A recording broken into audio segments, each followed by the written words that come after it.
Happy New Year! Happy New Year. Although I think it's too late to say that. It's January 7th, but I think you can say until January 31st. that's not okay. Where did you ring in this spicy midterm election year? I'm in Sweden. How about you? I was on a beach, which was very nice to get out of the New York cold for a little bit. A lot has happened since we last recorded, so I feel like we have a bunch to talk about today. So much. I just want to go on the record before we even start this episode and say that I am declaring 2026 no King's Year. No King. I love that. 2026. Let's get into it. You pitched this. I think we should do it. We're going to do a little reverse engineering of the episode, and you're going to we're going to both run through some things that happened in the last 2 weeks since we recorded and decide if we want to talk about it or not. A little beta, clickbait, double click. Totally. So let's go over the big headlines and dive into the ones that we think merit some commentary. Sounds good. All right. Maybe the most annoying thing that happened over the holiday was Trump adding his name to the Kennedy Center. Pathetic. Not only did he add his name to the Kennedy Center, and I also want to talk about his insane 80-minute press conference at aforementioned Trump Kennedy Center, he wasn't even fast enough to get the domain name. So one of the writers from South Park actually he saw the writing on the wall and he took the domain name many months ago, and now it's just a satirical website. I mean, Trump so desperately wishes that he was an accepted, successful theater kid.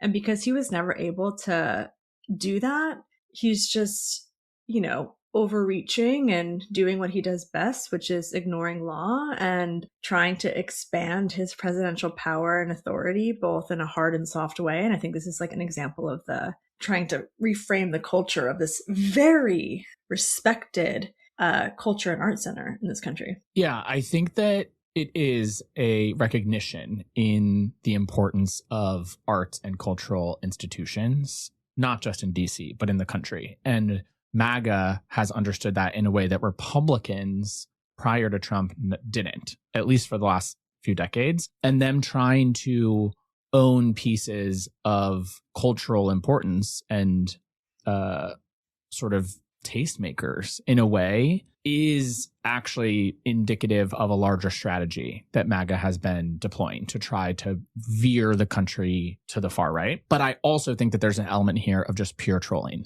that Trump knows that this is going to get a crazy reaction out of liberals generally, out of elected officials. It gets Dems off message when Dems recently have been laser focused on cost of living. It's bringing Trump's numbers down.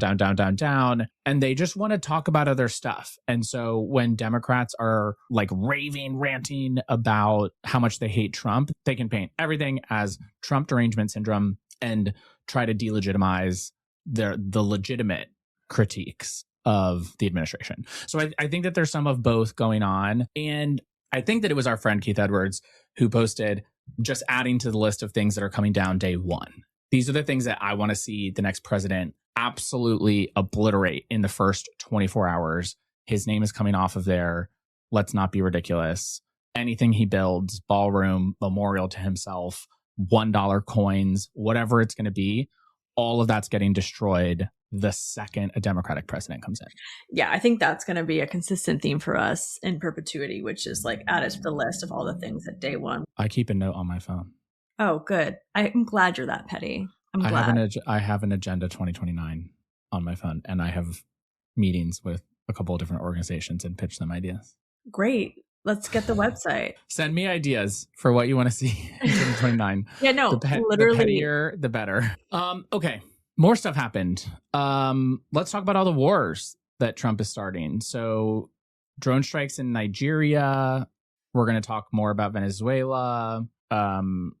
And deeper involvement in Gaza as well. And just what's breaking this morning around increasing rhetoric, dangerous rhetoric around the Trump desire to buy Greenland or do something with... Or take it by force. Stephen Miller says, we're just going to take it. Well, Stephen Miller is a fucking loser. I think that the Nigeria thing went pretty much unreported, Truly. especially because of the timing of it. It was on Christmas Day, correct? It was on Christmas Day to protect Christians. Trump on Christmas Day, which he proclaimed was to protect the Christian population in Nigeria, bombed the Islamic State in Nigeria. This, to your point, went pretty much under the radar, but I think it just speaks to, Trump saying he was going to be the peacetime president. And then even a mere week later on New Year's Eve, his New Year's Eve wish was for world peace after he had just bombed a country. It felt very performative. I hate to say that U.S. military action feels performative, but it felt like he was pandering to the Christian nationalists of this country by doing this abroad. So that happened. Yeah, I think it got looked over, but it actually is really important. Also, just continuing through our list here, CBS killed a segment on 60 Minutes that was critical of Trump for deporting people with no criminal record and sent them to a notorious prison in El Salvador called CCOT. Did you watch it? No. I did. And survey says? Survey says it's critical, but not hyperbolically critical. It was fact-based journalism.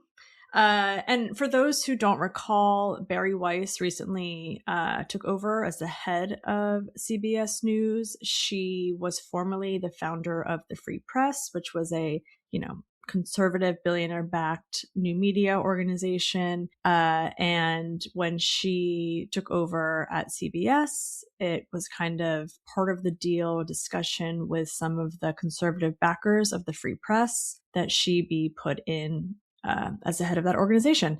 And I think we all saw that and thought, well, okay, she's here to be a puppet for Larry Ellison or whomever is now the major stakeholder of CBS. And unfortunately, that appears to be the case. It does. And the segment itself should have aired. It did in Canada. It didn't here. But the broader problem is what she revealed in her explanation for why it was pulled was that they won't run segments without comment from the administration. And after multiple requests for comment, the administration had refused to provide one for the story. And what that does, just logically, is gives the administration veto power over any story that they don't want to run. Is they'll just withhold any sort of comment on it, and then that will justify pulling it off of the air and saying, well, we have to have both sides. Right. So that is a non-starter for having a journalistic practice with integrity. And it's sad to watch the downfall of CBS and 60 Minutes specifically, which is one of the most trusted news brands in the country. Another thing that passed, the Epstein files, the deadline to release all the files was by end of year. On the 19th of December, they released some files, but only 1% of those files. So there's still anywhere based on the fake news coming out of the DOJ, 1 to 2 million files remaining. I think it's probably closer to 2 million. And the DOJ's explanation for why they're not yet releasing them is because they have to remove sensitive information to protect the victims. When many, many victims have said ad nauseum, release all the files, release them all. Are there 2 million though? That number has changed. According to the administration. At first, when they were in the middle of doing it, they said that there were approximately 1 million. And then after they missed the deadline, now they're saying there are 2 million. Part of me thinks that they're just jacking up the number to make excuses for why they're not releasing something and have no intention of releasing those. They owe not only the files, but also explanations for every redaction. That's what the law says, is they have to justify the redactions that are made and explain and in writing why that thing has been redacted. And they've done zero of that, even for the redactions that they've done. They released a document that was just blacked out pages. Like, it's a joke. It's crazy. Another thing that happened, Nicki Minaj went full MAGA Barbie. I felt bad for the Barbs in this moment. Did you watch the Erica Kirk interview? Absolutely not. I can't think of any way to make me dumber than listening to Erica Kirk and Nicki Minaj talk about right-wing politics. Please two things happened in that, 48 hours. One, Erica Kirk was introducing like a young star of Turning Point USA, and she had a Freudian slip and saying that he was like he has an amazing grift ability, or is an amazing grifter. And then she's like, oh, I'm so tired. I meant to say gift. And I'm like, you didn't though. You're all grifters. And then either before or after, I don't recall, Nicki Minaj had this interview and it was horrible. It just feels like such a grift. She's such a sellout. She had this horrible line where she called Charlie Kirk an assassin, thinking No, she called Vance an assassin. And I was lolling. Yeah, and then she like tries to save face. That was funny. Well, she's lost millions of fans. So yeah, she had to delete her account to stop from losing all of her followers. Millions of followers. So I just want to like say something to the Barbs. I feel for you. Nikki has some really great music. I'm not really one to edit my playlists based on artist garbage. Starships were meant to fly. Okay, we have to talk about it. Glennis has been drafted. It's to the Patriot Games. I'm not actually drafted, but maybe I'll put my hat in the ring for what Donald Trump has announced. I think as part of the MAGA-coded America 250 celebration that will happen this year, being America's 250th anniversary this July. The Patriot Games, which are some kind of Hunger Game adjacent athletic contest where each state will send 2 athletes to compete in to be determined athletic competitions. Yeah. We don't know a ton about it yet. It is very Hunger Games. And it's funny to watch the administration try to own masculinity in this lane of having RFK and Pete Hegseth doing fake pull-ups and Kash Patel trying to act like he's some tough guy. And when he's wearing a woman's small vest, right? Like it's very silly to me. And I see this as part of the same lane of them having nostalgia for just like an unrepentant, toxic masculinity. Oh, 1000%. And did you see the Puck News new poll on men and Trump to that point? No, tell me. Only 22% of men feel that Trump is fighting for them.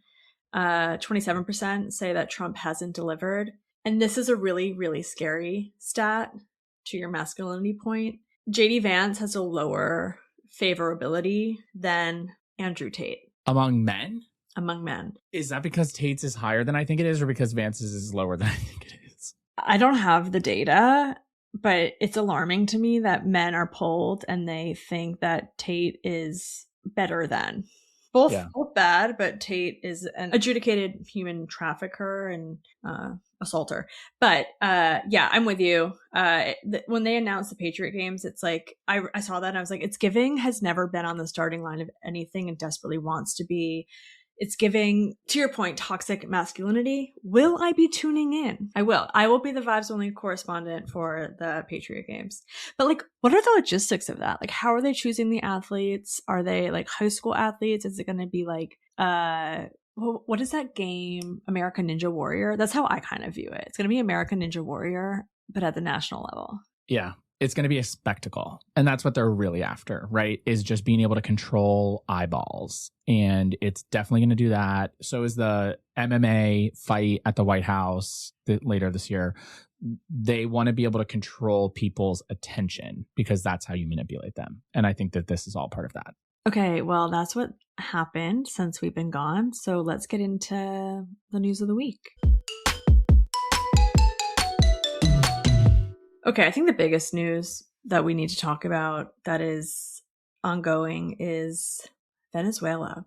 Can I just tell you, Brian, being that I am 6 hours ahead, I woke up, whatever morning it was, and I had a news alert.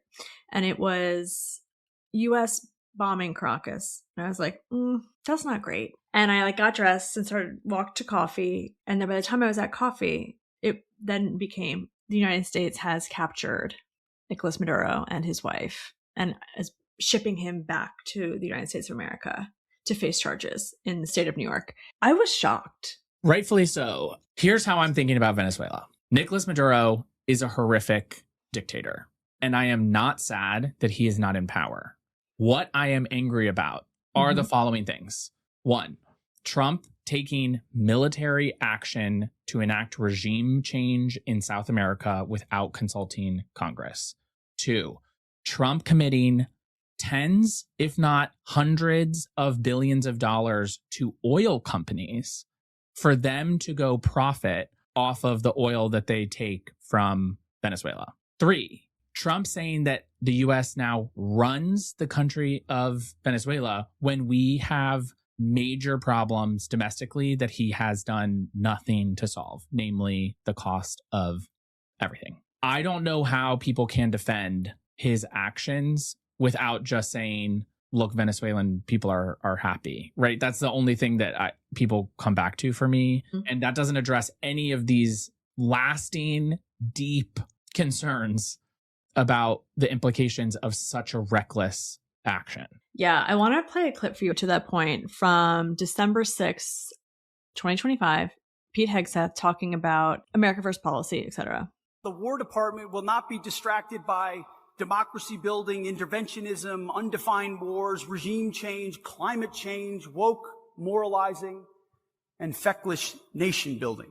That is hilarious. Month later. 6th. Yep, a month later. How many of those things did they just check off at the same time? We instituted regime change in Venezuela. We are now committing tens of billions of dollars to nation building to rebuild infrastructure in Venezuela. I forget all the other things. Climate change. What else did he say?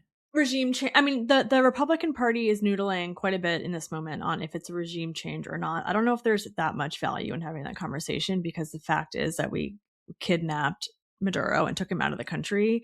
And they're claiming that because they have chosen to keep current members of the regime in power, therefore they're not doing a regime change. Comical.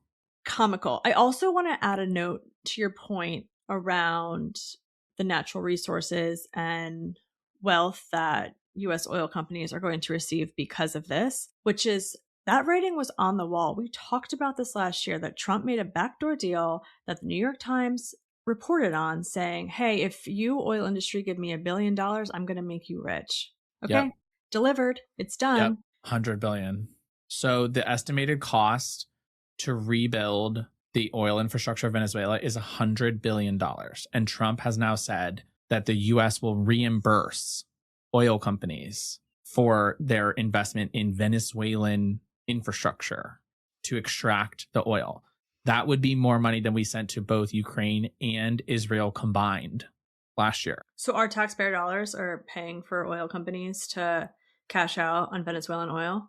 That's what it sounds like to me. They're making it up as they go. The other reason that we have to mention that this ostensibly is happening is now Trump is trying to send all Venezuelans back to the country. They put out a message within 48 hours of bombing Venezuela saying Venezuela is now free. And if you're a Venezuelan in the US, you should go home and go work on your own country. So they're trying to now mass deport hundreds of thousands of Venezuelans, number one. Number two, this was all part of an opening salvo, if you will, where Trump has already threatened Colombia, Mexico, Cuba, and other countries, saying that they're next, openly saying that he's going to pursue regime change there as well. And then finally, I have heard murmurings that they could be so focused on the Venezuelan oil to stabilize the oil market while they pursue regime change in Iran. That after bombing Iran last year, Trump has more plans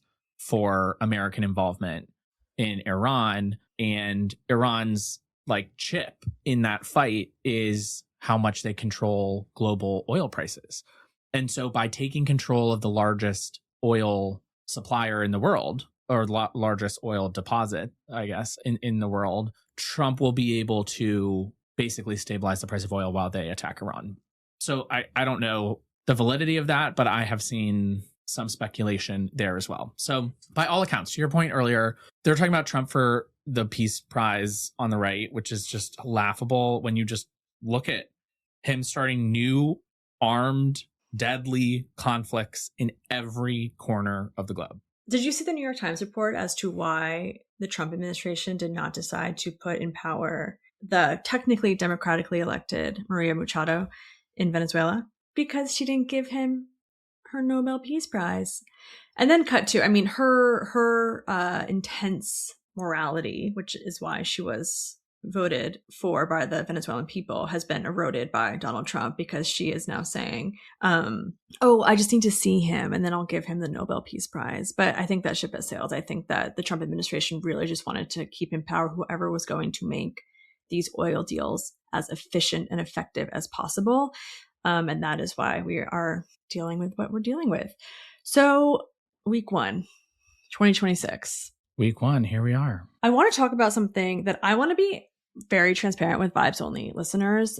We had this on our list to talk about a couple of weeks ago, and I actually killed it. I pulled a Donald Trump and I killed the story because I did not think that we had an effective frame for this story, which is the Minnesota fraud story, which at the time it was a clear vulnerability for Governor Tim Walz.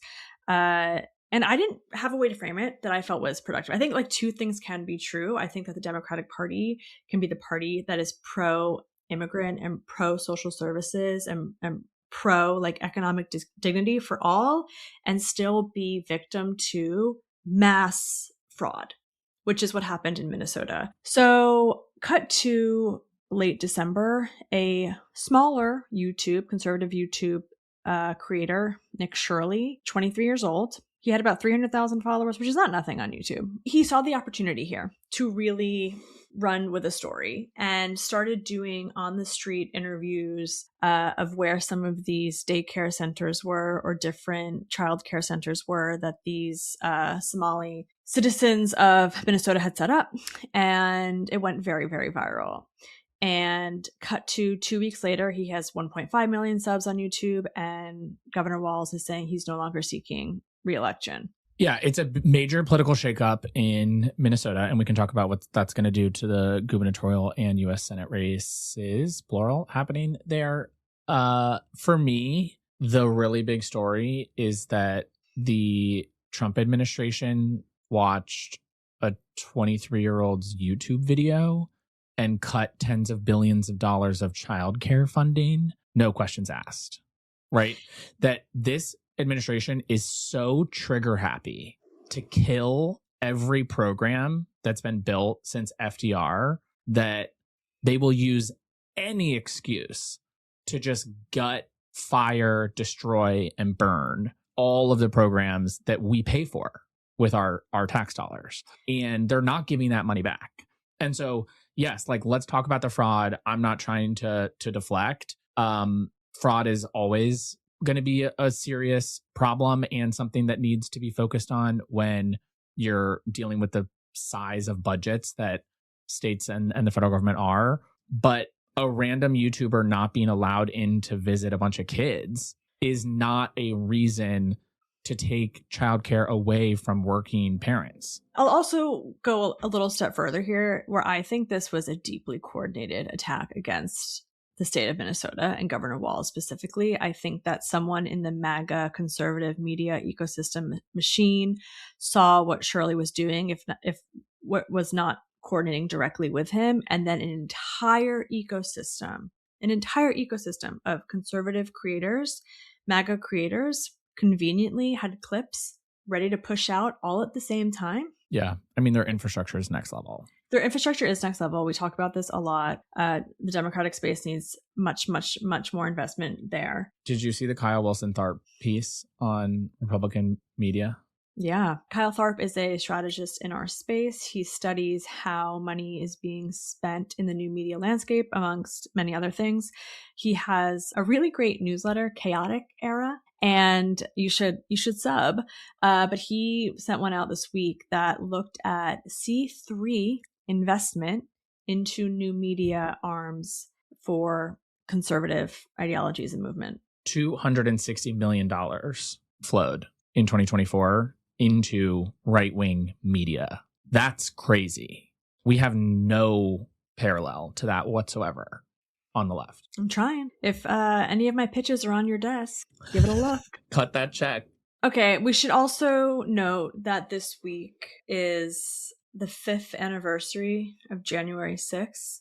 And it is an abomination, a true abomination on our country and our democracy that Donald Trump has a complete revisionist history of what happened. I don't even know what to say. It was the greatest act of political violence our country has seen in the modern age, in my opinion, playing out live on our TV screens 5 years ago. And for Donald Trump and his administration to say it was a great day, they were patriots, to pardon all of the January 6th offenders, it's an abomination.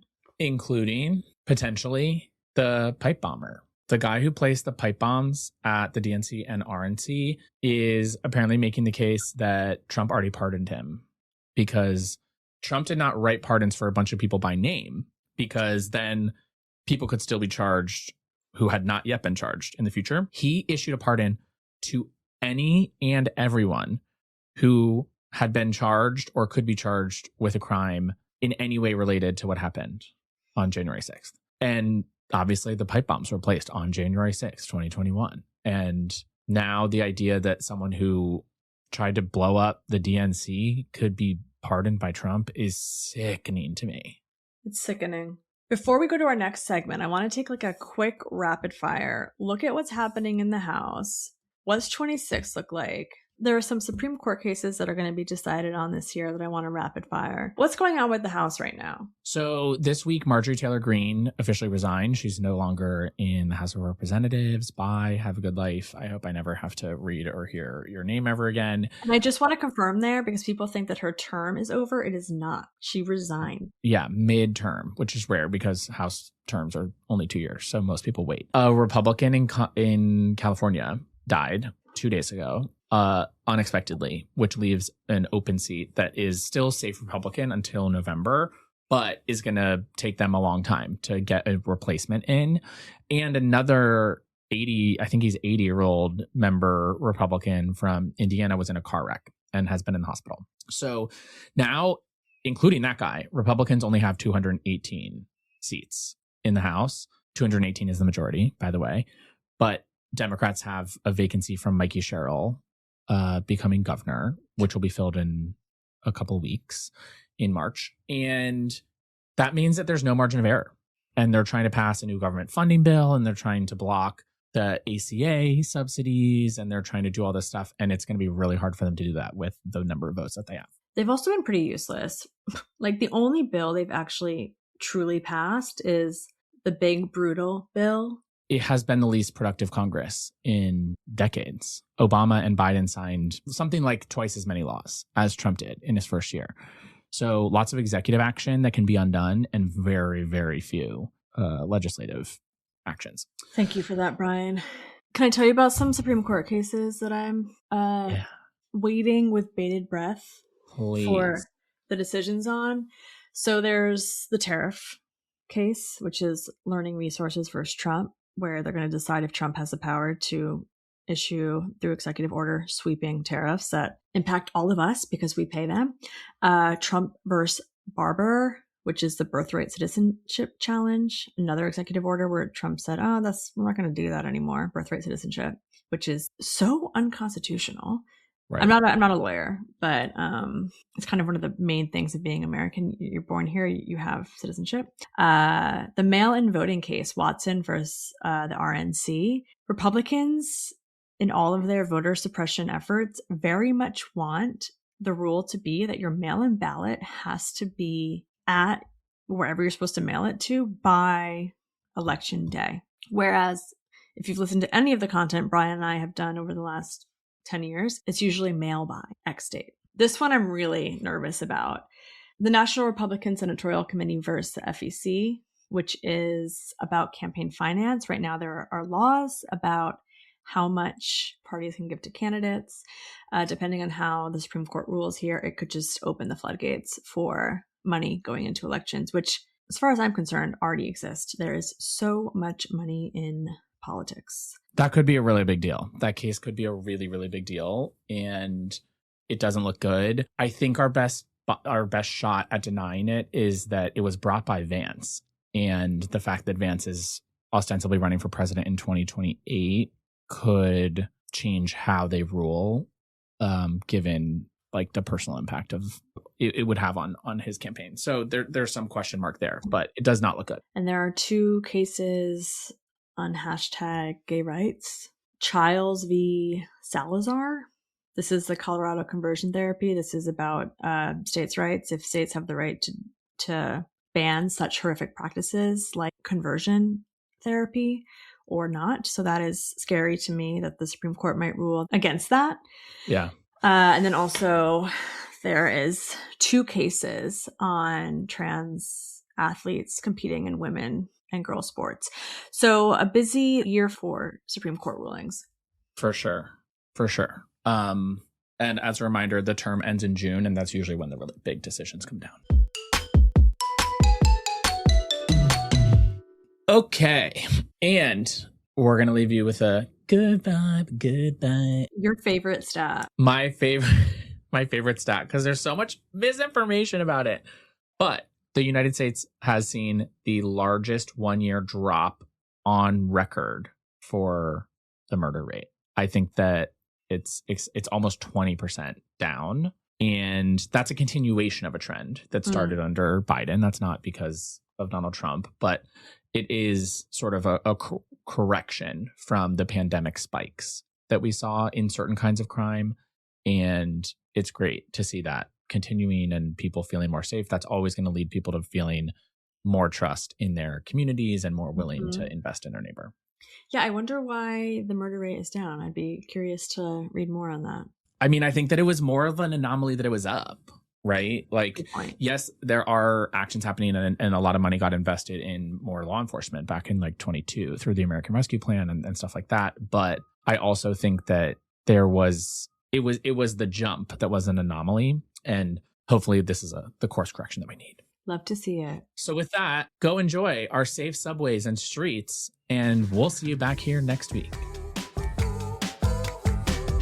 Vibes Only is a production of Vibes Only, the podcast, LLC, produced by us, Glennis Meagher and Brian Derrick, with audio producer Baze Hohen and digital producer Maddie Hart. We want to hear from you. Send us voice notes, drop a comment, and if you're vibing with the pod, share it with your friends. Don't forget to like, follow, and subscribe wherever you get your podcast. We'll see you next week. See ya.